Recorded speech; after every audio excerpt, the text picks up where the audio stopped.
请大家不要走开啊！我们下期再见。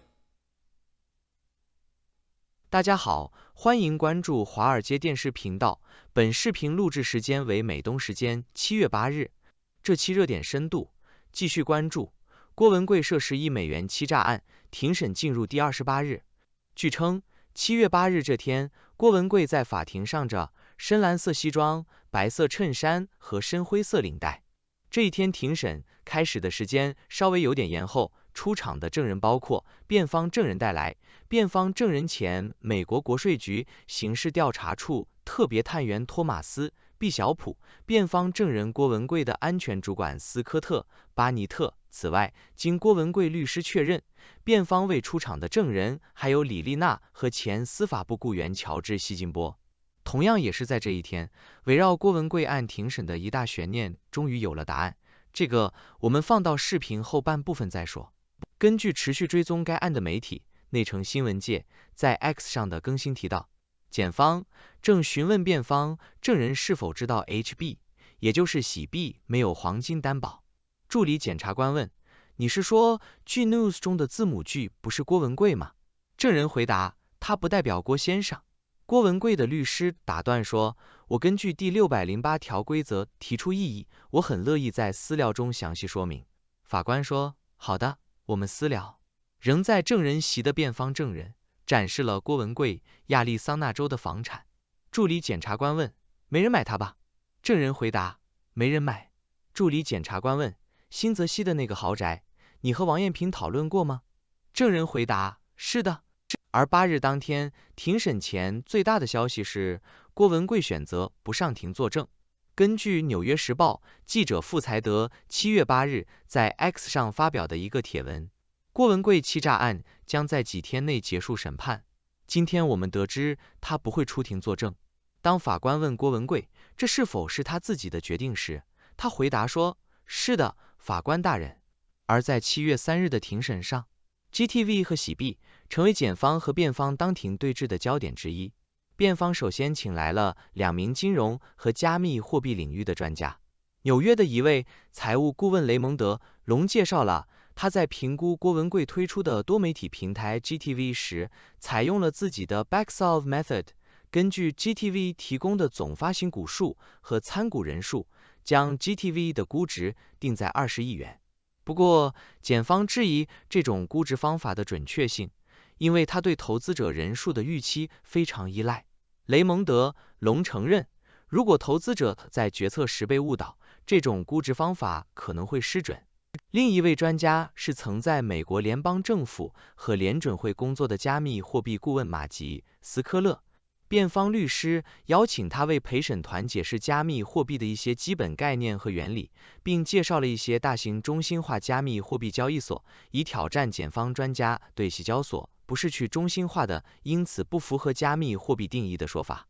马吉·斯科勒还解释说，加密货币本质上是一种在区块链上的数字资产，具有匿名性和安全性。然而，检方在质询时展示了洗交所的白皮书，指出用户必须用真实的美元购买洗元，而洗元只是一个在洗交所生态系统内使用的信用符号，用户不能对洗元或洗币索取资产所有权。白皮书承诺用户可以申请将洗元兑换成美元，但不保证一定会受理。此外，用户购买洗元必须通过实名电汇方式进行，因此洗币的购买过程并不匿名。另一边，检方在询问辩方证人保罗·多兰时，当庭质问：“你知道郭文贵长期以来一直是中国国安部的成员，他有一个化名为吴楠。”对此，郭文贵的律师施洛夫表示反对，认为检方的提问是复合疑问句。而对检方的提问，保罗·多兰回答是不知道。但对于检方提到的郭文贵有化名吴楠并和国安部有联系，辩方和郭文贵都没提出反对和异议。其实，在7月3日这天，围绕郭文贵和马建，检方通过和辩方证人保罗·多兰的问答也颇为有趣。以下便是这部分的节选。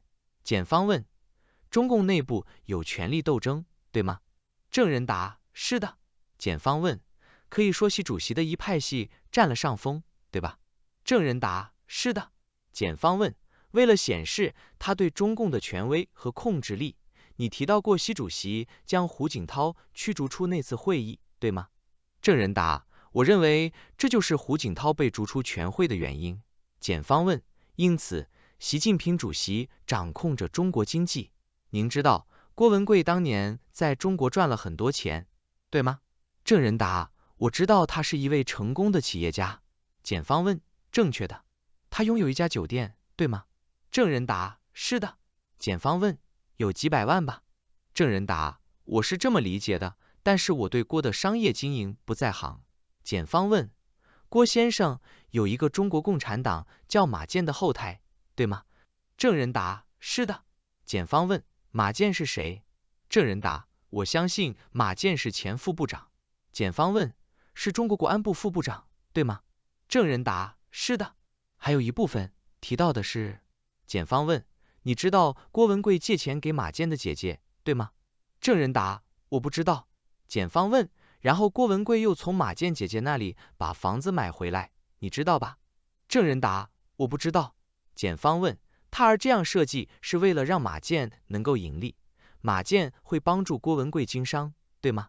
证人答，我认为在许多国家非常富有和有权势的人两者之间存在交叉点。检方问，包括中国吗？证人答，包括中国，但不仅限于中国。检方问，你来这里是为了就中国检方问题作证，对吗？证人答，法官，你这是肯定的吗？证人答，是的。检方问，你知道郭文贵已经附属中国国安部很长时间，他在国安的名称为无难无难吗？证人答，我不知道。检方问，你知道吗？马建跟中共习派闹矛盾了吧？证人答，我知道他们之间有争议，我不知道争议的性质是什么。检方问，有争议，马建被抓了是吧？证人答，是的。检方问，然后郭文贵就逃走了，去了香港，对吗？证人答，是的。根据《纽约时报》2018年12月底的一份报道，大连市中级人民法院在其网站上发布的一份声明中说，马建收受了相当于 1.09 亿元人民币的财物，被判犯有受贿罪以及内幕交易罪和强迫交易罪。但是最近引起了人们兴趣的是马建过去的另一段历史，他与逃离中国的亿万富翁郭文贵的关系。法院说，从2008年到2014年，马建与中国最富有的房地产大亨之一郭文贵串通，采取威胁手段，强迫他人出售股份，让郭文贵的业务受益。2017年，一段马建坦白认罪的视频在网上曝光。视频中，马建穿着黑色羽绒服，双手合在一起。他说，他从郭文贵那里接受了约合数百万美元的财产，作为帮郭文贵牟利的交换。马建在视频中说，郭文贵为了讨好我、感谢我、维持与我的关系，赠送了大量的现金。根据中国媒体财新在2017年4月的一份报道，同年4月19日，在一段时长大约20分钟的公开视频中，马建自述了自己以国家安全部的名义干预，如何为郭文贵解决与合作伙伴屈龙的纠纷，如何帮助郭文贵违规低价收购民族证券，如何帮助郭文贵从网上删除并制止媒体的负面报道，如何从郭文贵处获得6000万元利益回报的部分过程。文章称，随着马建、张悦等人案情的进一步明朗，郭文贵通过行贿等非常规手段控制少数高层级官员，得以利用公权力和国家特殊部门力量，介入普通商业行动，打击商业对手，非法豪夺的路径已更为清晰。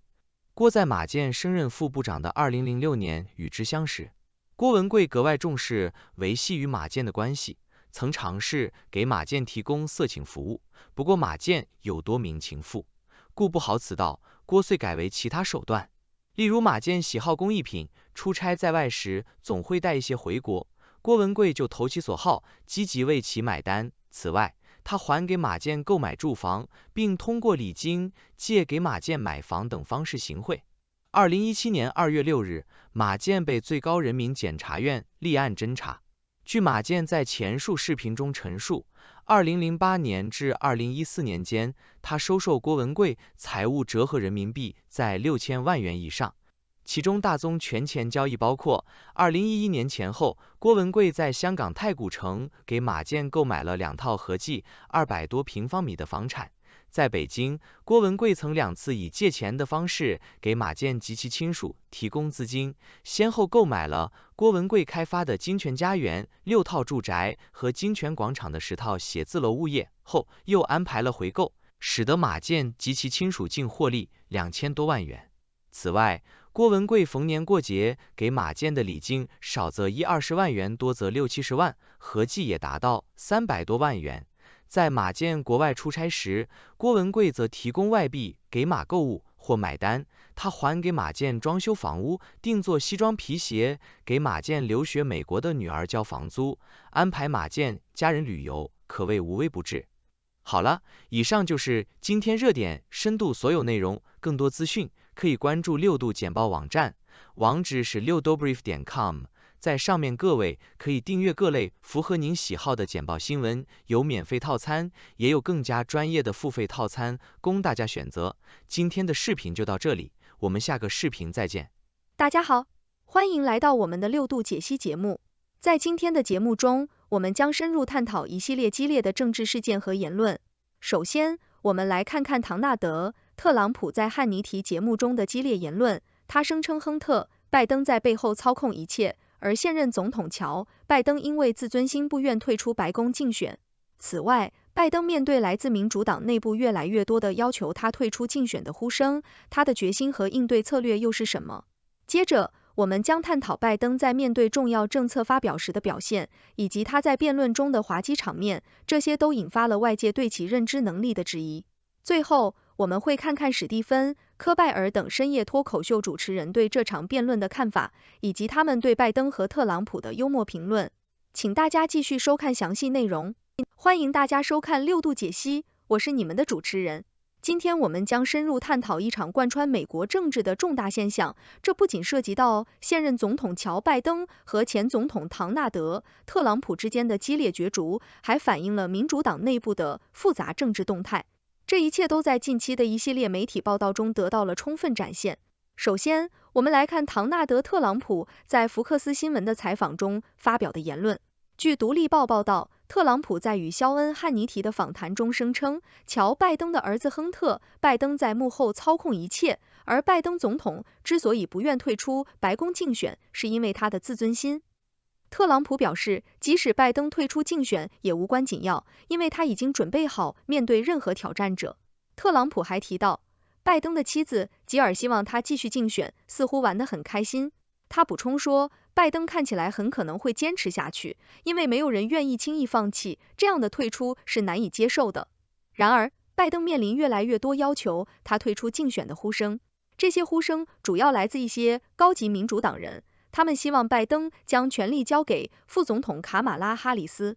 特别是在最近一次辩论表现不佳之后，一些代表在众议院少数党领袖哈基姆·杰弗里的闭门危机会谈中提出了这一建议。5名民主党人已经公开表示同样的意见，认为哈里斯是2024年党内提名的热门人选。针对这些呼声，特朗普在福克斯新闻的采访中也表达了类似的观点。他认为哈里斯可能会成为拜登的接班人，因为民主党不希望冒险用其他方式解决问题。拜登在 ABC 的采访中坚称，只有全能的上帝才能说服他退出总统竞选。他认为自己是挑战特朗普的合适人选，并在多次采访中重申了这一点。白宫在每日简报会上否认了拜登患有帕金森病的传言，强调总统身体状况良好。特朗普还提到，拜登拥有大量的代表票，这使他在党内拥有很大的权力。除非拜登自愿退出，否则民主党很难找到合法的方式让他退位。未来充满不确定性，但无论是拜登还是特朗普，都不会轻易放弃这场政治角逐。接下来，我们转向悉尼晨风报的一篇评论文章。这篇文章详细描述了拜登在白宫发布重要政策时的表现，以及作者对拜登竞选连任的担忧。文章指出，拜登在发布一项打击美国边境危机的行政命令时，显得步态僵硬，声音柔和，甚至被形容为在喃喃自语。作者对拜登能否再做4年表示怀疑，并指出民主党没有备选方案令人惊讶。文章回顾了拜登在2020年总统选举中的表现，当时他成为一个被 COVID-19 经济冲击和种族不公蹂躏的国家的合适人选。然而，作者注意到，拜登近年的辩论表现和公开演讲中显示出更多的疲态和失误，这引发了人们对他是否还能胜任总统职务的担忧。尽管白宫官员一再否认拜登认知能力下降的问题，民主党内部缺乏反对声音还是让作者感到意外。最后，我们看一看 Yahoo US 报道的脱口秀主持人史蒂芬·科拜尔对拜登辩论表现的评论。科拜尔在他的节目中称，拜登是一位伟大的总统，但他的辩论表现如同刚从坟墓里挖出来的亚伯拉罕·林肯。科拜尔指出，在辩论中，拜登摇摆不定，让特朗普有机会散布谎言和种族主义言论。这一评论引发了观众的广泛讨论，并预计其他深夜脱口秀主持人也会在节目中对此话题发表看法。从多个角度来看，乔拜登的竞选连任面临重重挑战。首先，拜登的健康状况和认知能力成为竞选中的重要议题。尽管白宫一再否认相关传言，但拜登在公开场合的表现仍然引发了不少质疑。其次，民主党内部的权力斗争也使得拜登的连任之路更加复杂。部分高级民主党人公开表示希望拜登退位，这显示出党内并非完全统一。最后，特朗普的言论和攻势也对拜登构成了巨大的压力。特朗普不仅在媒体上频频攻击拜登，还试图借助亨特·拜登的问题来削弱拜登的政治地位。然而，拜登并非孤军奋战，他的核心圈子和支持者们始终坚信他是最适合挑战特朗普的人选。拜登也多次表示，无论面临多大压力，他都不会轻易放弃竞选连任。未来几个月，美国政治将进入更加激烈的竞争阶段，我们将持续关注这一动态。感谢大家收看本期的6度解析。在接下来的节目中，我们将继续深入探索这一复杂的政治局势，敬请期待。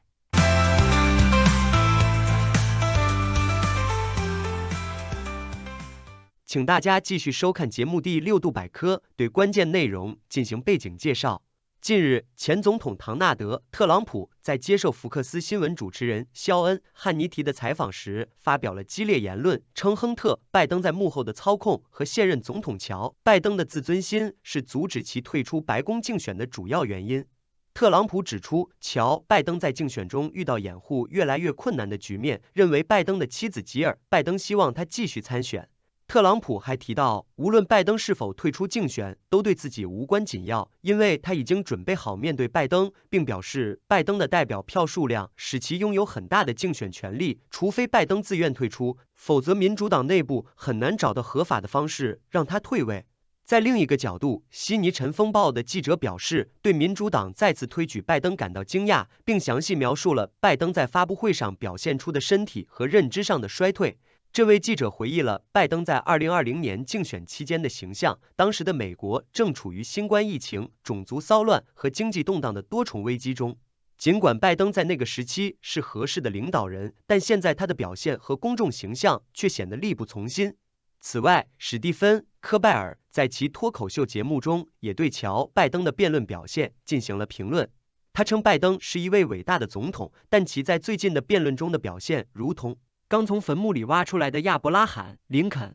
科拜尔指出，拜登原本只需消除公众对他年纪过大的担忧，但其摇摆不定的表现却给了特朗普机会。科拜尔的评论反映了部分公众和媒体对拜登年纪及健康状况的担忧。在这一系列事件中，可以看到，无论是特朗普的言论、媒体的质疑，还是脱口秀主持人的调侃，都反映了公众对拜登继续竞选的广泛关注和焦虑。拜登本人则在面对这些外界压力时，表现出坚定的决心，声称只有全能的上帝才能让他退出竞选。随着2024年大选的临近，拜登是否能够克服这些挑战继续竞选，仍然是一个悬而未决的问题。欢迎大家进入6度探索的辩论环节，我们从正反两个角度对本节目进行辩论，请出我们的辩论高手楚天舒、谢琪琪。我是楚天舒。我是谢琪琪。各位观众，不要被特朗普的言论吓到。说到自尊心，拜登的自尊心可不止一点点。这位老爷子可是经历过疫情、种族问题和经济危机的总统，他不辞辛苦，年已80还在努力工作。要说操控一切的，特朗普自家不是根本就是家庭连锁店吗？伊万卡、库什纳还有那一堆家庭成员，这可真是操控一切的典型代表。楚天舒，你这话说的简直像在看《权力的游戏》。拜登究竟是谁的傀儡，恐怕还真说不清楚。你说拜登不辞辛苦，但他那不太僵硬，讲话支支吾吾的样子，让我怀疑他是不是刚从木乃伊展览跑出来。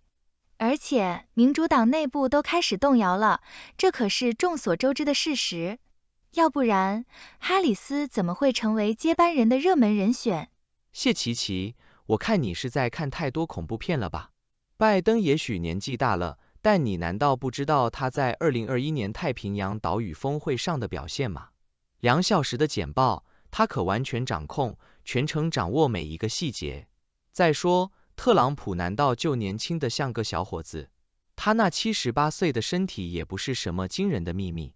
拜登和特朗普2个老人打架，这才是美国政坛的真实写照啊！哦，楚天舒，你真是个笑话大师。拜登可能掌握了细节，但他在辩论台上失去思路、混淆名字的场景可是让人记忆犹新。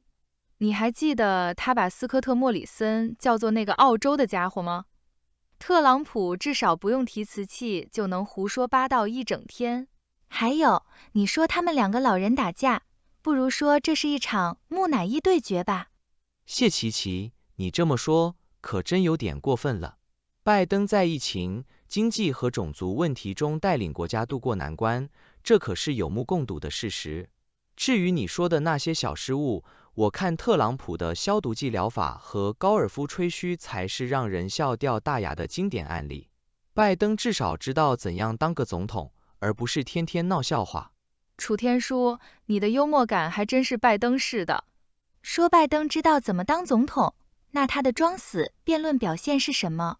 特朗普至少能让我们每天都有新鲜的笑话可以分享。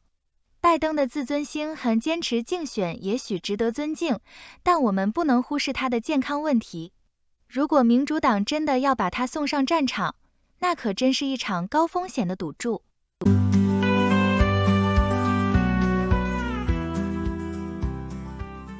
请大家继续收看节目的六博士的分析评论。特朗普在福克斯新闻节目中大肆批评拜登，声称亨特、拜登在幕后操控一切，而拜登的自尊心阻止他退出白宫竞选。特朗普更是信誓旦旦地表示，他已准备好在11月面对拜登。这种言论无疑是特朗普一贯的竞选策略，试图用耸人听闻的指控来削弱对手的信誉。然而，拜登的竞选意图不仅仅是由自尊心驱使，更多的是面对民主党内外的压力和期望。对于一个81岁的总统来说，这是一个艰难的决定。在民主党内部，也有一些高级成员希望拜登将权力转交给副总统卡马拉·哈里斯。然而，这些呼声至今未能动摇拜登的决心。这也显示了拜登坚持不懈的意志，即便面对内外的挑战，他仍然认为自己是挑战特朗普的最佳人选。这种坚持有可能被看作是一种领导力的象征，但也可能被视为一种顽固和不切实际的自信。哈里斯的却是2024年民主党内的热门人选，但他是否能够在大选中获得足够的支持，仍然是未知数。特朗普在访谈中也表达了对哈里斯可能成为拜登接班人的担忧，认为如果拜登不参选，他们会非常谨慎地选择候选人。然而，拜登自己也在接受媒体采访时表示，只有全能的上帝才能说服他退出竞选。这种强硬的态度表明，拜登对自己的定位和角色有着坚定的信念，即便面对各种质疑，他依然坚持自己的立场。这无疑使得2024年的大选变得更加扑朔迷离，无论是拜登还是特朗普，都不会轻易放弃这场政治角逐。从悉尼先驱晨报的一篇报道中可以看出，记者对拜登再次竞选感到惊讶。这位记者回忆了拜登在白宫的一次讲话，描述了他的步态和讲话声音的变化，并质疑他是否能够再做4年。这些描述无疑反映了一些人的顾虑，特别是担心拜登是否能胜任总司令的职责。对于一个已经81岁的总统，他的健康和体力无疑是选民关注的重要问题。史蒂芬·科拜尔在《深夜秀》中对拜登的辩论表现进行了调侃，称其表现如同刚从坟墓里挖出来的亚伯拉罕·林肯。这种幽默的评价虽然有点夸张，但也反映了拜登在辩论中的确表现不佳。然而，科拜尔也强调，拜登是一位伟大的总统，这显示了他对拜登政策成就的认可。这种矛盾的评价恰恰反映了当前美国政治局势的复杂性。总结来看，特朗普和拜登之间的竞选之战充满了戏剧性和不确定性。拜登面临的不仅仅是来自共和党的挑战，还有来自民主党内部的压力。他的健康状况和年龄成为选民关注的焦点。同时，特朗普则利用一切机会来攻击拜登，试图夺回白宫。最终，无论谁赢得2024年的大选，都将面临一个分裂和充满挑战的美国。这场竞选的结果将深刻影响美国未来的政治走向。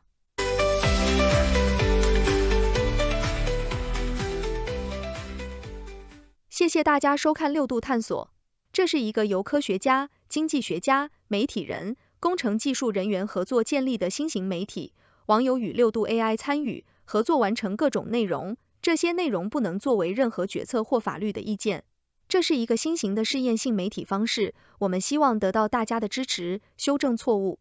网友可以参与讨论，也可以向万能的六博士提出你能想出的任何问题。六度世界网址是6do world， 请介绍给你的亲朋好友。For the last week since Joe Biden's catastrophic debate performance, I've been thinking a lot about one word: bubble wrap. Last November, Joe Biden turned 81 years old, making him, again, the oldest person to ever hold the office of presidency. Peter Baker, a New York Times correspondent, reported last November on a discussion happening within the president's inner circle. Some people said Biden's staff members should stop treating him like an old man they don't trust. They should let him interact with the public and reporters more. This was a response to an administration and a campaign that had kept Joe Biden unusually distant. According to the American Presidency Project, Biden has averaged 11 news conferences a year, fewer than any Democratic president in history. But as Baker went on to report, Biden's most important aides said he needed to be protected even more. The strategy had an internal nickname. It was Project Bubble Wrap. The president was old, he was frail, and the best way to maximize his odds of beating Donald Trump was to avoid danger and exposure. Let Trump make the mistake. Play prevent defense and pray you return an interception for a touchdown. The argument for bubble wrap won out. While just about every president, and every Democratic president certainly, sits for major interviews with the legacy news organizations like the New York Times and the Washington Post, Biden declined. Just about every president sits for the annual Super Bowl interview, taking advantage of an audience numbering in the tens of millions. Biden declined. Meanwhile, pro-Biden media was running cover for the president. He's sharp as I've ever seen him, Joe Scarborough claimed on MSNBC this spring. But if you knew where to look or where to listen, the warning signs were obvious. In February this year, the New York Times columnist and podcaster, and I guess full disclosure, the co-author of the book I'm writing, Ezra Klein, wrote that Biden was clearly diminished and that Democrats were better served by looking elsewhere. Also in February, on CNN, the political consultant James Carville said Biden skipping the Super Bowl interview, despite being behind in the race, strongly suggested that the staff didn't have confidence in him. In June, the Wall Street Journal ran a long front-page story entitled, quote, "Behind Closed Doors, Biden Shows Signs of Slipping." Here's the lead of that story. When Joe Biden met with congressional leaders in the West Wing in January to negotiate a Ukraine funding deal, he spoke so softly at times that some participants struggled to hear him. He read from notes to make obvious points, paused for extended periods, and sometimes closed his eyes for so long that some in the room wondered whether he had tuned out. This is not a political podcast, and we don't do a lot of political shows on plain English. Now, we'll see if I succeed in keeping it that way as politics colonizes the news cycle in the next 4 months. But if you want to know my position on this issue of Joe Biden and his age and its effect on his campaign, I gave it on November 17th last year. Biden's age, I said, created a 2-layered crisis.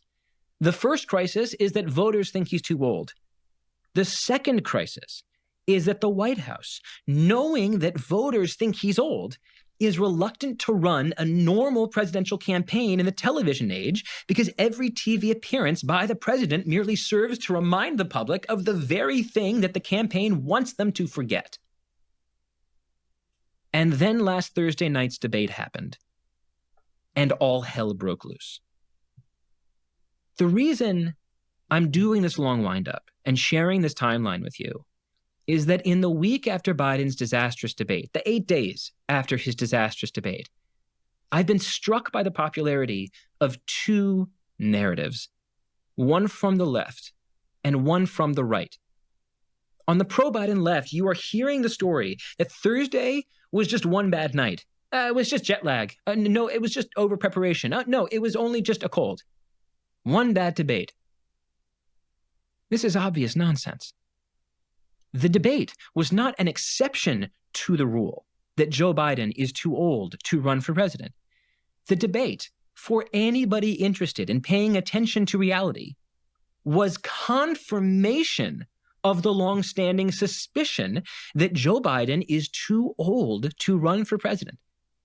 If the Biden administration wanted to limit the impact of the damage, they could have had the president doing multiple primetime news conferences in which he, theoretically, flexed his ability to think clearly and fluently in unstructured and challenging environments. Environments, I have to stress, that aren't just theatrical, but actually offer the public a simulation of Biden's ability to think clearly and fluently in the most challenging job on earth. Instead, we had Operation Bubble Wrap. And it was because of Biden's relative scarcity that the debate became this unique opportunity for the public and the media and the donors and elected officials to see, under the bright lights, in 4K crystal clarity, what does it look like when Biden is answering questions without a teleprompter telling him what to say next?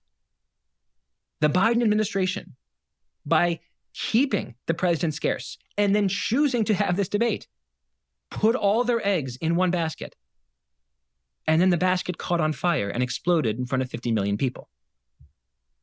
On the anti-Biden right, and to be honest, truly even in the center right now, there is a suddenly popular claim that this is the news media's fault, that the media as a whole ran cover for Joe Biden, covered up the risks of his age and the signs of cognitive slippage. And thus the story of Biden's terrible night is really a story about media collusion. We're going to talk a lot about this theory in today's episode, so I'm not going to go into depth here in the open, but let me just say this. It was entirely possible and, in fact, easy to be a reader and listener of mainstream legacy news journalism and come away from Thursday night's debate shocked, but not remotely surprised.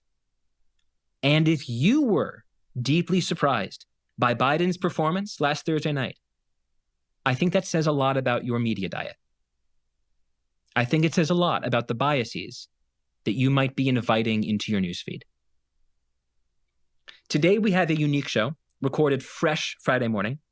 The Atlantic's Mark Leibovich is here. Mark wrote his first story encouraging Joe Biden to drop out of the race 2 years ago, and actually 25 months ago now. So here is one mainstream journalist we cannot accuse of ignoring the obvious. And then 20 minutes in, as if bursting through the back door of our virtual podcast studio, we are joined by the busiest man in media, Alex Thompson, political correspondent of Axios, who has absolutely dominated this story in the last 8 days. Mark, Alex, and I talk about Biden's age, the debate, the campaign strategy that is blowing up in his face, the failures of the political press and Democratic operatives to see what's been right in front of their noses, and what happens next. So 2 years ago, almost 2 years ago exactly, you wrote an extremely unsubtle essay for The Atlantic entitled Why Biden Shouldn't Run in 2024, the lead of which was, quote, "Let me put this bluntly, Joe Biden should not run for re-election in 2024. He is too old," end quote. How did you feel watching Thursday night's debate? Well, horrified by the degree to which he is certainly too old now. I mean, I believed it, and I think a lot of people around him believed it 2 years ago. I think what's new now is just the degree of how it's all been splayed out in the open, and probably, the decline over the last 2 years has been significant, as we saw, in the most painful, but also lucid, clear sort of way.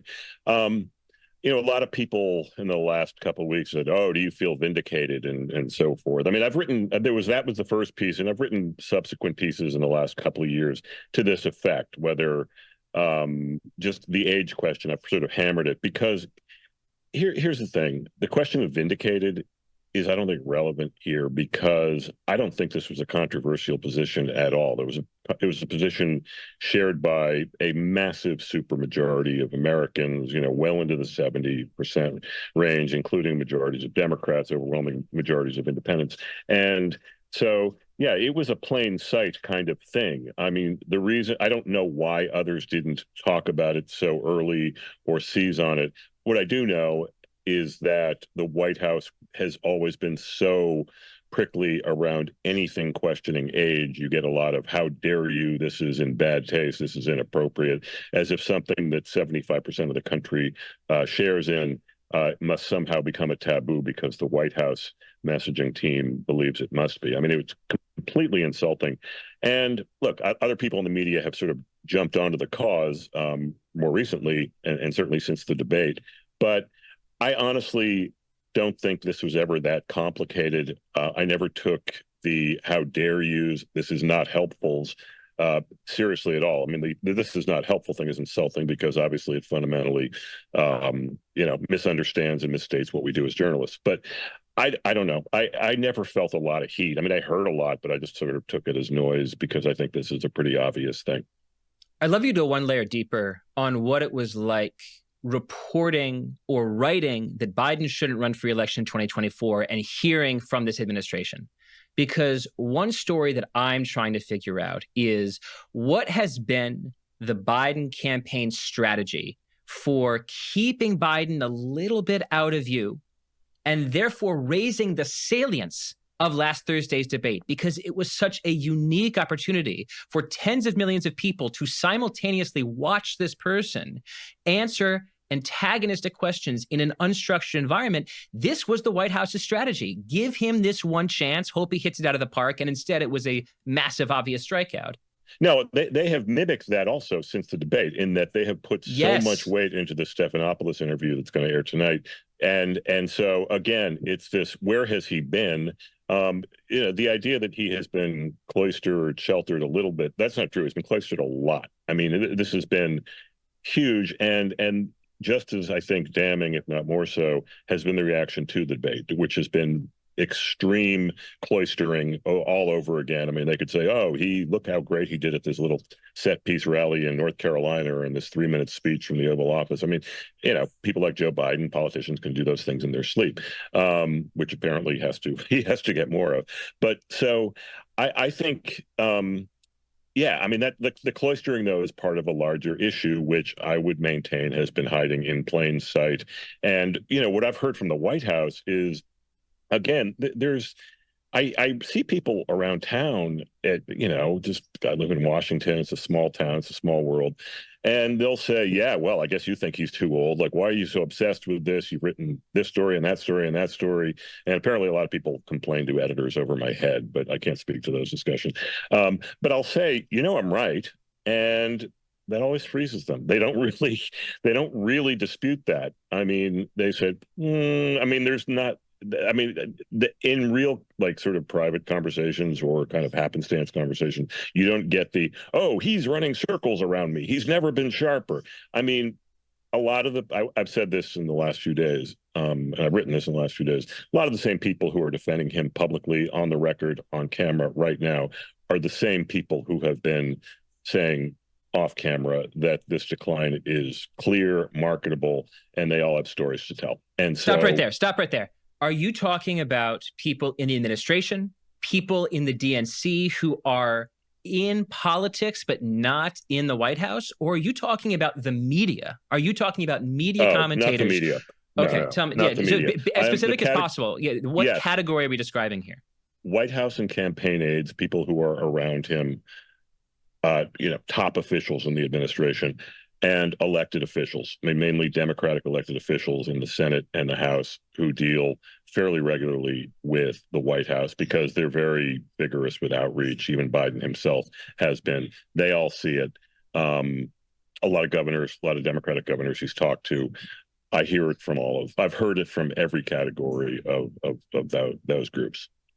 It's just astonishing. It goes to, there's a social psychologist, or actually he's an economist, Timur Kuran, who wrote a book called Private Truths, Public Lies, about this concept of preference falsification, where there are some narratives where if you inject people with truth serum or talk to them after 3 drinks quietly, where they don't think anyone that important is going to be listening to them, they'll say one thing. But if you get them in front of a camera, in front of 1 million people, or you put them in a large room, they say something completely different. And I think what a lot of Americans are responding to right now, what a lot of people, including Democrats, are really frustrated with right now, is that you've had this private truths, public lies phenomenon within the Democratic Party, that the party itself and its own strategy has relied upon a kind of public falsification of the truth. That whenever Mark Leibovitz is talking to people privately, they say, yeah, the president is too old to perform the job, to campaign the same way. We need people to campaign when they're running 4 points behind the opponent. But you get them in front of the camera on Morning Joe or Rachel Maddow, and suddenly they're saying, oh, this guy's never been more vigorous. He's never been sharper. Yeah, you hear them in the green room. You don't need 3 drinks, believe me. I mean, this is a very easy truth to get at. And I would point out that, the Republican Party has had the same 2-step going for many, many years now around Trump. I mean, you have the public dear leader praise, this is like the greatest golfer and the greatest president of all time. And then in public, the vast majority of people, I wrote a whole book about this, the vast majority of people in the Republican Party, leaders, people who go on TV to defend him, are fully aware of what they're dealing with, the malignancy of it, the absurdity of it, I guess this is going to sound much more highfalutin than I am, but Václav Havel apparently had this notion of people in kind of authoritarian environments living in the lie. Republicans have been living in the lie of who Donald Trump really is versus the kind of stuff they say about him, the kind of reverence they afford to him publicly. Democrats, I think, on this particular issue have also been living in a very big lie. And that's why I think in this issue in particular, Democrats are susceptible to a charge of real hypocrisy because, if Democrats are the honest party, the only thing that it can save America from MAGA and all its contours, the Democrats are not susceptible to such lies. I think that this is a serious argument against that. I think it's a real moment for self-reflection for Democrats when they have for years been raising an objection to Republicans that I think is entirely valid, which is that they are living in the lie. They are acting as if they are complicit in a kind of authoritarian project to hold him up as dear leader in public, while behind the scenes they say this man is an absolute cretin who shouldn't be anywhere near the nuclear codes. There's a difference. I'm not trying to make an equivalence. I'm not trying to make a moral equivalence of the significance of the failures of Biden and Trump. Exactly. But the echo here, I think, is really eerie and very damning. Mark, when people are lying about Trump's character in public, I've always had the understanding that they're lying because they're afraid of the Trump base. Why would Democrats be falsifying their honest point of view in public? Because they're terrified of Joe Biden, the White House, and the Democratic base. It's the same dynamic to some degree. I mean, first of all, the level of tiptoeing around Joe Biden himself from within his inner circle is really high. I mean, people are terrified of him. He's easily triggered, especially around issues of his age and fitness. So that's on the very kind of direct personal scale. But look, I mean, people in both parties are terrified of their leaders. I mean, all of these people who could run for president, who could have primaried Biden a year and a half ago, know that it could have been career suicide. They were told it would be career suicide if they were to step out of line, disrespect the president, and somehow make this harder for him, because how dare you make this road back to the White House easier for Donald Trump? So there's a level of terror that is inflicted in a whole different way. I mean, you probably don't get the death threats and the menace that someone who crosses Donald Trump in the Republican Party would get, but you definitely get some serious pressure and pushback that makes it much harder to speak out or do anything. Mark, we are now joined by Axios's Alex Thompson. Alex, welcome to the show.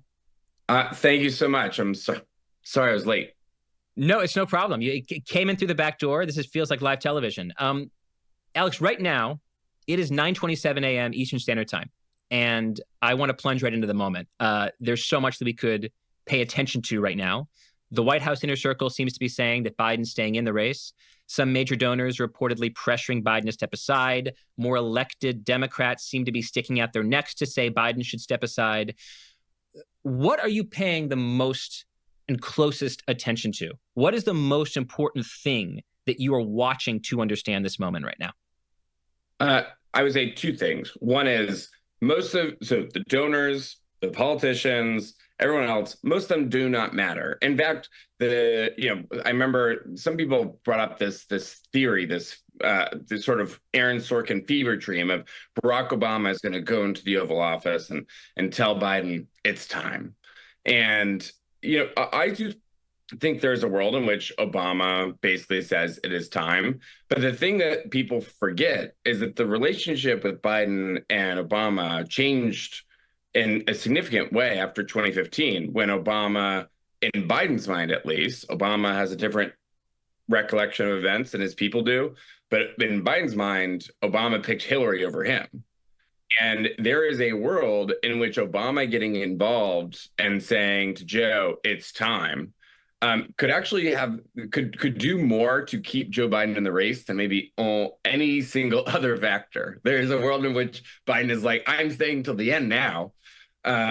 So I guess it's a very long answer to your question, which is the inner circle. And by the inner circle, I mean, so obviously Jill Biden, Hunter Biden, the three, and then basically 5 anonymous aides that most people have never heard of. This is Mike Donilon, Bruce Reed, Steve Ricchetti, Anthony Bernal, who is the First Lady's top aide, and Annie Tomasini. Those are the most important aides in terms of what I'm watching. The other thing that I'm been focused on is, everyone's obviously focused on the polling, but to my mind, the thing that I've been looking at is there's no way that this was the first time, or I don't believe this was the first time. And so I've been trying to report out other instances of how his age was evident within the inner circle before the debate, because I do think the other thing that could really change this is reporting beyond polling. Alex, I wanted to ask you this question for the last week.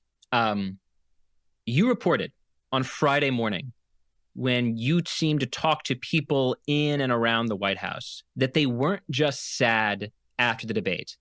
They were surprised. They were angry. They were shocked. And one thing that I'm trying to understand is, how is it possible that Joe Biden, seeming old and discombobulated, could come as a surprise to people in the White House? I'm not in the White House. I'm not a political reporter.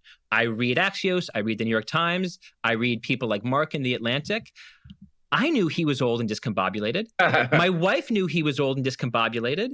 Everyone I know knew he was old and discombobulated. How could it be possible that people in the White House, close to his inner circle, were the most surprised people in America, seemingly, by Thursday night's performance?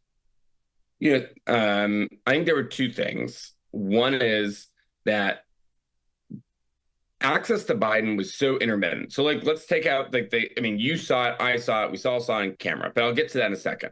Access to Biden, access to any president is intermittent. Access to Biden was really, there were a lot of gaps. And so there were, one example that comes to mind. So one White House person told me that they were in a meeting with Joe Biden and he wanted to call the mother of a congresswoman. And then someone had to politely be like, you called the mother 2 weeks ago. And there was sort of people were like, oh, that's like a little weird. And then, but it's also one of those sort of brain farts that you could, in a one-off, excuse, right? Biden's calling lots of people. And so this person was like, it was a little bit weird, but also you could excuse it, right? And as a one-off. So the thing is, because access to him was so restricted, the people that saw these brain farts really did sort of excuse them as a one-off. Now, in terms of sort of this public posture, we're talking about is like, well, you could, all you had to do is watch him. I do think there is, and I heard Mark talk about this just a little bit earlier, there was this, there was a right-wing caricature all the way back into 2019 of like Dementia Joe, right? And this, and part of it, we can argue that how much, part of it was very much in bad faith, just meant to try to politically damage Joe Biden. The fact is that Joe Biden now has significant slippage from the Joe Biden of that time. And so I think the White House sort of entered this bunker mentality of everything about this narrative is just a right-wing caricature. Here's what really bothers me about the intersection between the Dementia Joe caricature and the reality that we live in right now. And Mark, I'm going to send this question to you, and then I want Alex to answer it as well. Here's a thought experiment. I want you to imagine a laboratory study where we divided a population into two groups. One group just watched Fox News for the last 2 years, and they heard rumors about Dementia Joe for the last 24 months. The next group just watched MSNBC and the most pro-Biden media for the last 2 years. And they've been hearing over and over again that he has never been sharper. He is sharp as a tack. He's running his younger aides ragged because he's got so much energy and competence. There is no question in my mind that the group that was more surprised by Thursday night was group number 2. And that is fairly stunning to me, because the role of journalism, the role of information, is to make people less surprised rather than more surprised by the next incremental piece of reality that they confront. What's the value of information if it doesn't help you slightly predict and anticipate the future? I mean, is it slightly scandalizing that someone marinating in Fox News, and let's be honest, right-wing conspiracies for the last 2 years, was less surprised by Thursday night than someone who had had MSNBC on for the last year and a half? Marinating, scandalizing, all of those things. You're also describing a dystopian world where we have two massive focus groups of this sort. The only thing worse would be if Frank Luntz was moderating this focus Frank Luntz is at the top. Yeah, just put him at the top of the train. No, you're right. I mean, I think this does cast into sharp relief the information bubbles we're dealing with on both sides. And again, you say both sides and immediately you hear mostly from the left, I mean, how dare you say this is a both sides thing? He's a convicted felon, go down the list. But it's 100% true. And I totally agree with the premise that far more people on the MSNBC side of this ledger would have been shocked by Thursday. I don't think anyone who is somewhere in the middle of all this, who would sort of adhere to reporting truth, something down the middle, would have been shocked either, or should have been shocked either. Molly Ball at the Wall Street Journal reported that, and I'm quoting here, quote, several Democratic operatives pointed out that it was elites, elected officials and media commentators who seemed most shaken by Biden's debate performance. How is this not an indictment of the information environment of those elected officials, Democratic elected officials and media commentators, that they were the most shocked and shaken by reality? I think it is. I think it is an indictment. I'm not going to even argue with your premise, because the fact of the matter is that in some ways what you're seeing right now is sort of media elites, Democratic elites that like skew left, really catching up with the American people, where the American people have been now for at least a year, if not longer. Like American people cannot agree on anything, except for the fact that over the last year, every poll showed that over 70% of Americans are like, Joe Biden, that guy old. And they have been very clear. And, one thing I wanted to add, just, one thing I noticed, and Mark may not want to engage in this, but I did notice, as a potential example, this was like 3 weeks ago, Mark wrote this really great piece. He used the Bill Maher term, Ruth Bader Biden, but he wrote this great piece, was clearly obviously mocked for it. But one thing I thought was interesting is I saw Mark, I now watch Morning Joe very regularly because I cover Joe Biden, and I know Joe Biden and his advisors watch it very closely. But Mark was on Morning Joe, I think like a week after, and I don't think they even asked you about it. Oh yeah, no, I never went on Morning Joe for those things. I mean, those are the kinds of things that those are the stories I don't get calls from MSNBC on. Probably shouldn't have said that, but it's true. No, I mean, that is not something I would have expected to have heard from those producers on.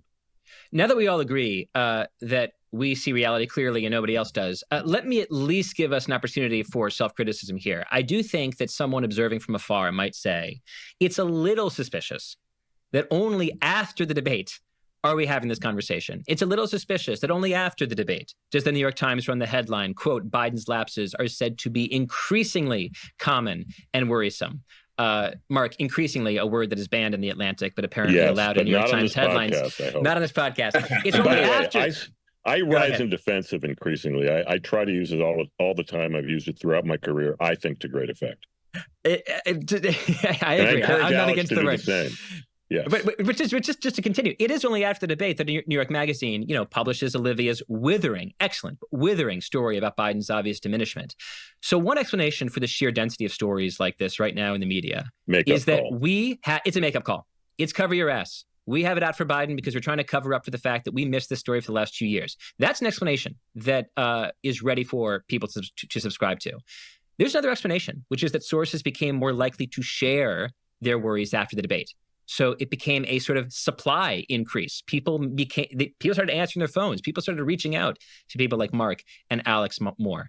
As honestly as we can be, which do we think it is? Do we feel more invited to cover this issue in a new way after Thursday? Or is the thing that's changed most significantly that there is simply more of a story, that there are more sources willing to talk about Biden's age, not just more motivation for us to report on this story? Let's go Alex first and then Mark. All right. So I'll say I'm going to leave Mark to do the media criticism part of this, just because I don't cover the media, and Mark has sort of established himself where he won't lose friends if he criticizes the media. It's a low place to start from, so it's okay though. But I will definitely weigh in, as someone that has covered the age for like fairly aggressively, or decently aggressively. In retrospect, honestly, I wish I covered even more aggressively. But as someone that's covered it for over a year, I think your supply analogy is spot on, because I've covered the Biden White House for 3.5 years. And I have never been able to get people on the phone so easily as I have over the last week. People are not, I don't even have to prompt people to send background quotes and information. It is coming in because, to our earlier point, people feel lied to by the senior staff of this White House. They feel lied to by the president's family, and they are angry. So you are right that it has become easier to report on the president's age. Also, I'd say the other thing that's happened is that the White House comms office has no clothes now. Like, no one believes their denials. And it's always like a tough thing when you're dealing with a comms operation, because every comms operation lies in their own special way, but determining the extent of it and when to take them seriously and when to not is a tricky balance. It's a tricky dance. But right now, I don't think many reporters are taking their denials very seriously. Mark? Yeah, I would agree. I mean, first of all, I mean, right now, I mean, this story is from what I can tell, I mean, 80% of the whole story. I mean, this is one of the most kind of exciting. I mean, I hate to put it in terms of like a spectator sport, but it's an incredibly invigorating story. And again, I think, like we said before, I think there is an element of makeup call to that. But I also think, as Alex said, the feeling of being lied to. I mean, there are different tiers of being lied to. I think within the White House, there is definitely a very big tier or series of tiers that goes out and when you get beyond an inner ring of maybe 8 or 9 close aides, family members. There's a lot of feeling of betrayal, and they, to me, in my experience, have spoken pretty candidly from the start. It is far more so now, and I think they're talking to a lot more reporters for a variety of reasons. And yeah, I mean, the White House Communications Office right now, not a high morale place. I mean, I mean, Andrew Bates deserves something between a presidential Medal of Freedom or I don't know, some kind of like 5-year detox or something for having to go out and trot out some of this party line stuff about the president running younger aides ragged and stuff like that. So anyway, I think, again, my posture from the beginning has been that this issue has been hiding in plain sight. I think the American people have been there, if you believe polls. And, I think we have a very pronounced and very concentrated period of kind of, I guess you'd say, collective lucidity among people, whether in the press or in the Democratic Party or in the sort of top elite ranks, where this is now a topic that can be discussed. And I think I'd be curious to get Alex's take on this. I mean, I think the fact that we are now 8 days out from the debate, and it's just taking this long for anything to happen is itself incredibly damning and also quite destructive to Democrats who want to keep Donald Trump out of the White House. I would completely agree with that. The fact that Joe Biden has still not done an unscripted interview or any sort of interaction, really like lengthy interaction with reporters on camera, 8 days after a debate severely questioned his senility, I don't think this is really so much like a really damning in terms of a strategic thing. I think what is damning is the way this White House operates and this sort of bunker mentality of these close aides where loyalty is the most important virtue, and raising problems does sometimes cast you out. The fact of the matter is, like, at perhaps the worst moment of his entire presidency, arguably, and definitely probably the worst moment of his political career, in which he truly humiliated himself for world history for 90 minutes. The fact that still 2 days later they were doing an Annie Leibovitz Vanity Fair shoot at Camp David, it didn't even have on camera, is just, it's still crazy to me. It's just crazy to me. Alex, I only disagree with one thing that you said. I think it is absolutely damning of strategy. The strategy for the last year and a half has been to keep Biden scarce, do a historically few number of press conferences, don't give an interview to the New York Times, don't give your interview to the Washington Post, don't give your interview to CNN, appear only don't go to the Super Bowl, appear only in very brief, highly scripted encounters. Here's what that strategy does. And then, of course, in the aftermath, don't appear on television in unscripted environments in the 8 days after the debate. Here's what that does. It means that you're putting all your eggs in one basket. And that basket is the debate.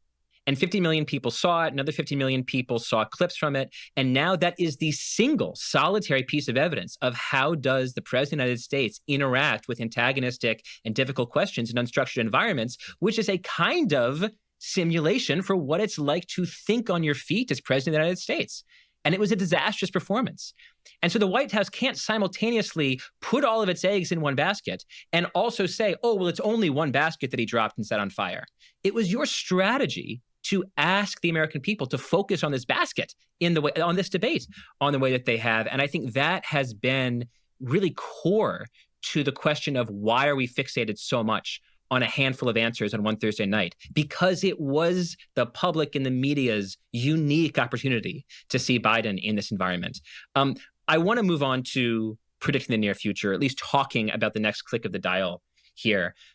Mark, Kamala Harris, attention is rapidly shifting to the vice president. How would you evaluate her as a political talent and as a potential Democratic presidential candidate? Because I feel like people have their menu of options here. You can say she's been underrated because of how fiercely she was criticized for her failure to thrive in the 2020 election. On the other hand, you could say maybe she's overrated now because you have all these people saying, well, obviously the buck has to move to Kamala, but we're not entirely sure of what it's like when you put the glare of media lights right on her. How do you evaluate her as a political talent? Dubiously based on evidence from the last few years. I mean, I think not only did she underperform in 2020, I mean, she was a top tier candidate going in. She didn't make it to Iowa. I mean, she didn't come close to making it to Iowa. And then Biden boxed himself in, saying that he was going to pick a whatever his very narrow commitment was that he made in that debate. Woman, I think black woman. I don't remember what it was exactly. He said woman, and then woman, yeah, in it publicly. But then there was increasing private pressure after George Floyd. Yeah, which to me boxed him into such a tiny box. So yeah, I mean, she I think was the front runner in that competition, such as it was to begin with, and then he picked her. I'm unclear how much she really helped him win in 2020. And look, I mean, she has not. I mean, to a lot of people, both inside the White House, inside the Biden world, and if you look at public opinion and also people that she's spoken to, her performance has been uneven at best. But I will say that one of the things I think she has benefited from in the last few days is just a sense of kind of palpable collective relief among people who have been kind of stuck on this Biden train for so long that suddenly the age and fitness question is off the table. The question, I mean, you actually have an alternative. There's actually another way out. Now, I would argue, and I suspect many others would argue, that there is a way to throw this open and open it up to a much more vigorous and dynamic process over the last 6 weeks. Of course, we were saying this 8 days ago, and it was the last 7 weeks then. So, I mean, that's got to start yesterday. But the fact is, the Democratic Party has a very deep bench of talent. But I also think that if Harris was a candidate, she is very unproven. She has a very low bar, which I think she could probably clear, but it would take some real doing. And I think part of it is, I mean, who her running mate is, how involved Biden is, but I do think the Democratic Party's instinct is to be unified. So I think people will do a lot of mental and kind of sort of political contortions to try to get to a point where she is somehow an acceptable person at the top of the ticket, get her a vice president, and hopefully, she can bring it home. But I think the relief about not having to think about Biden at the top of the ticket is significant to watch. Alex, somebody looking at this situation from 30,000 feet might say, it's not that complicated. Joe Biden has been running consistently behind not only Donald Trump, but also Democrats in these swing states running for Senate. His biggest problem as a candidate is that the public thinks he's too old.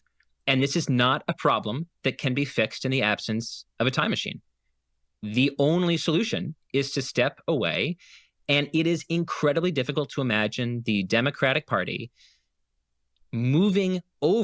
stepping over a black female vice president to open this race up to a bunch of white governors.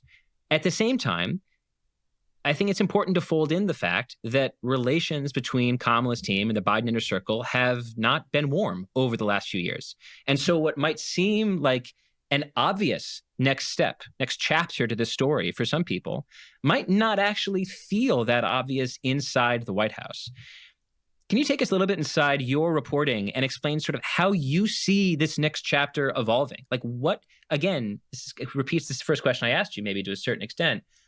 What should a smart person pay attention to in order to anticipate the next click of the dial in this story?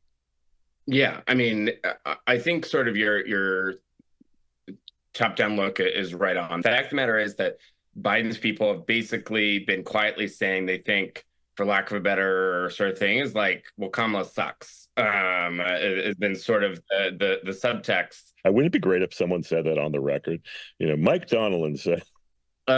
She's had incredible staff turnover. She has been risk averse to, at times, the point of parody, where at one point, my favorite was that when the White House was looking for a portfolio item for her early on and suggested, I don't remember if it was after they suggested the Northern Triangle or not, but the fact is that they asked, well, what about having her do the Nordic countries? She basically doesn't do, she has backed away from any sort of controversial portfolio item the first 3.5 years.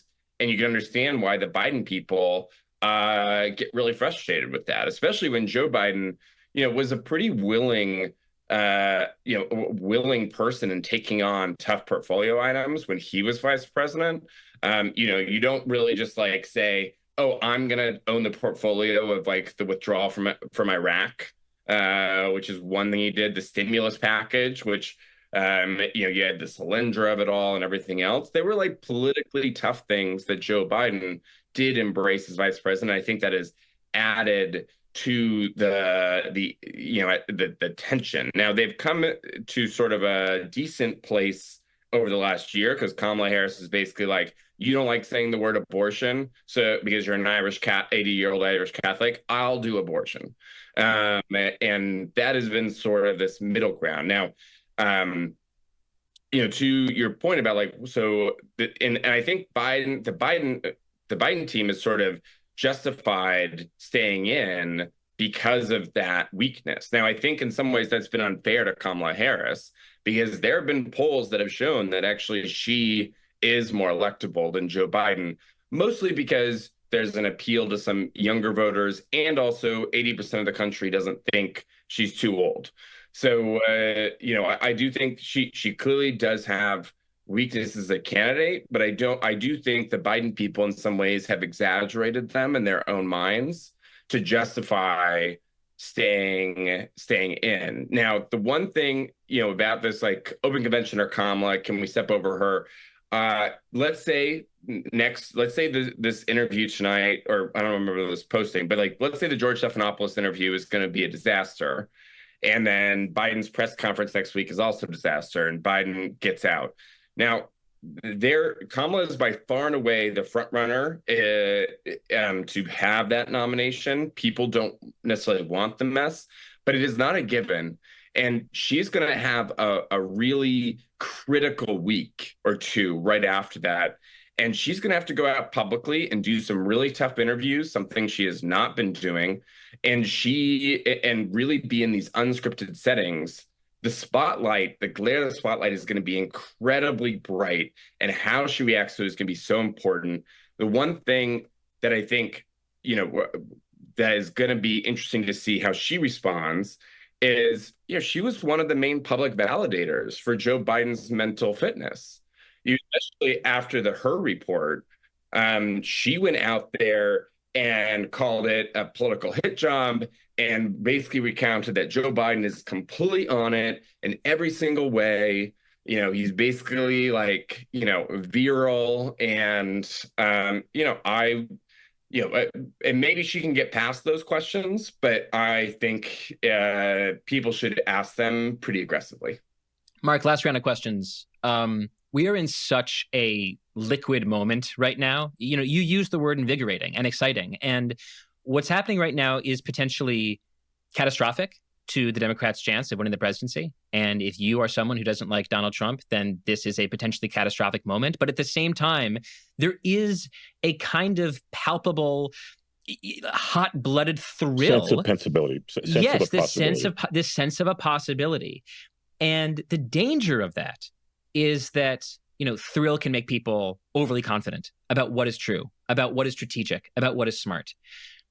It's still possible that Democrats make some incredible blundering error that significantly damages their chance of winning the election in November. And I wonder if the same way that you were looking just ahead of the corner in June of 2022, when you said, let's just call a spade a spade.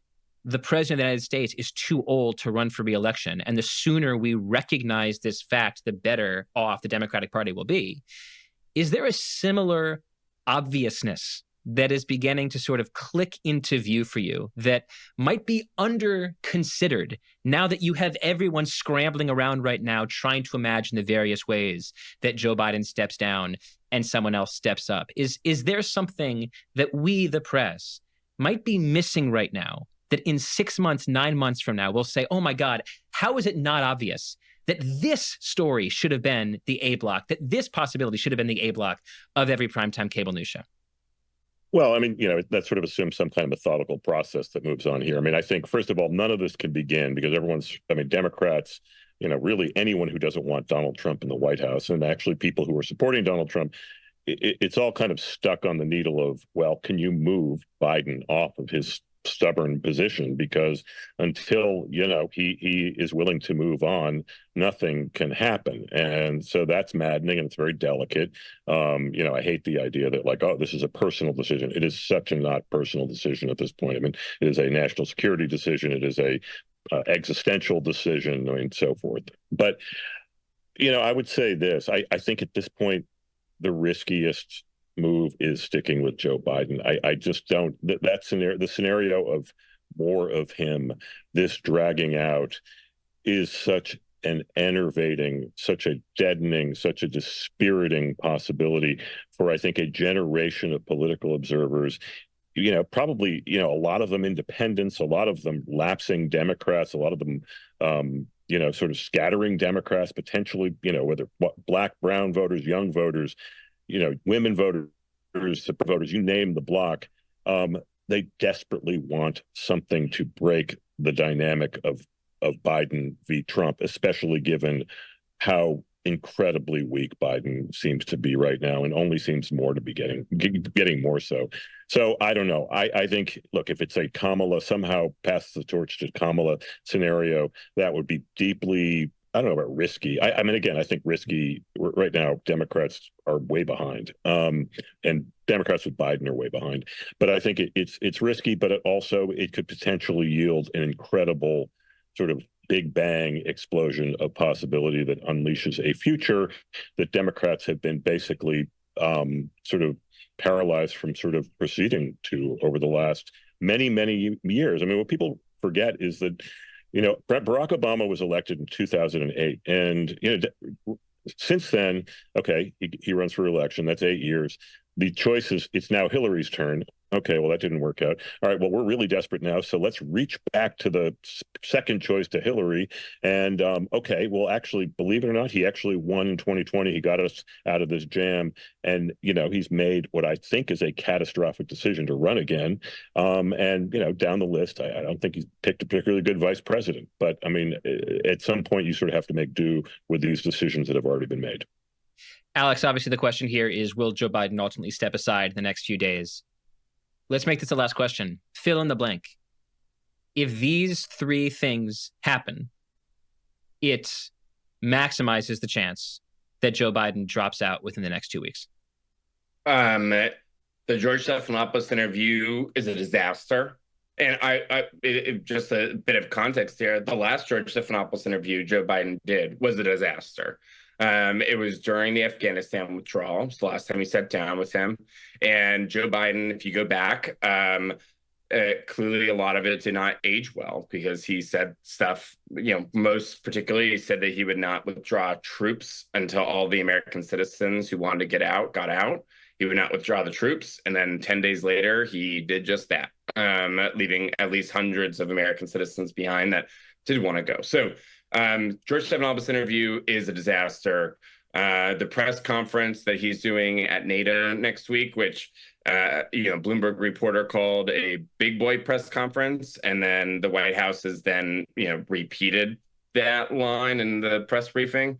That goes to disaster. But also, I think there's a deeper problem. I think the reason why this has become such an acute crisis is because it goes beyond whether or not Joe Biden can beat Donald Trump. I actually think he still could. There are tens of millions of people in this country that would vote for Joe, they vote for Hunter Biden over Donald Trump. So the fact is that Joe Biden could still definitely win this race. But I think the thing that's made this a crisis is that there are people being like, well, what happens if he does win? President, is he mentally fit? And the fact is that people in the White House, people in the administration are asking that exact same question right now of, can he do this job, not just in 2028, 2027, 2026, but even like next year? And, why are we electing someone that we're not sure? The problem is not that, the problem is that debate Biden, for lack of a better term, exists at all in a president. And I think that's why this is not going away. I also don't think George Stephanopoulos interview, I think it may make the difference internally, but I don't think it's, everything they've done to stem the bleeding suggests they think it's a flesh wound when in fact they're bleeding out.